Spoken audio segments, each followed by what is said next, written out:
sa akin dito ay yung pagpapagaling ng ating Panginoong Hesukristo sa lalaking paralisado. Amen? Kung mapapansin niyo po mga kapatid, nung time ni Jesus Christ ay isang kasalanan ang magpagaling or pinagbabawal ang magpagaling sa araw ng Sabat o araw ng pagpapahinga. Amen? Kung makikita niyo po ang mga Pariseo, mga kapatid, nakaabang sila parang mga lawin. Nakaabang sila sa Panginoong Hesukristo kung siya ay magkakamali. Amen? Pero ano po napansin niyo sa ating Panginoong Hesukristo? Despite na alam niya na bawal ang pagpapagaling sa araw ng Sabat, pinagaling niya po yung lalaking paralisado. Ginawa niya po yung tama. Amen? Ginawa niya po yung mabuti. Kaya nga po ang tanong niya doon sa verse 3, ang sabi niya po doon sa verse 3, Kuya Rodel, makikisuyo po.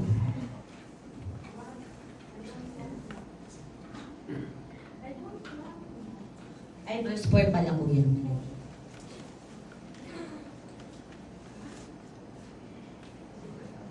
Eto, sabi po ng Panginoon, pagkatapos tinanong naman niya ang mga tao, alin ba ang naaayon sa kautusan? Ang gumawa ng mabuti o ang gumawa ng masama sa araw ng pagpapahinga? Alin ang magligtas ng buhay o ang pumatay? Ngunit hindi sila sumagot. Amen. So, ibig sabihin mga kapatid, ang paggawa po ng mabuti ay walang pinipiling araw, oras, panahon. Ang paggawa po ng mabuti ay anytime. Kaya malamig, kaya mainit, kaya hapon, kaya umaga, basta po paggawa ng mabuti ay kinakailangan po. Kaya po tayo mga kapatid bilang Kristiyano, tayo po ay manindigan sa paggawa ng mabuti. Amen. Sometimes po tayo bilang tao, mahilig po tayong maghanap ng kamalian sa ating kapwa. Amen. Si kapatid gumawa na ng mabuti, ang gagawin natin sometimes, yung mali yung makikita natin. Kaya yung iba sa atin, pag gumagawa ng mabuti, dahil nakikita naman natin ay masama, masama pa rin siya. Yung iba naman, gumagawa ng masama, nakikita pa rin natin talagang masama. Kaya yung iba sa atin, wala na lang ginagawa. Kasi nga, ayaw nilang ma-judge eh. Ayaw nilang masabihan na gumagawa sila ng masama. Kaya ginagawa nila, nagsistay na lang sila kung ano lang yun.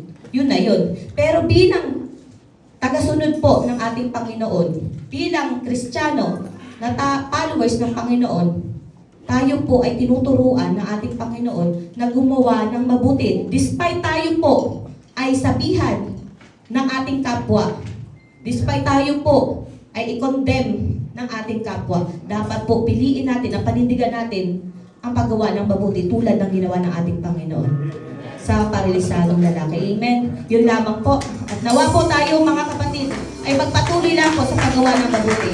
Amen. Purihin po natin ang ating Panginoon. Tayo po ay manalangin. Yes, Lord.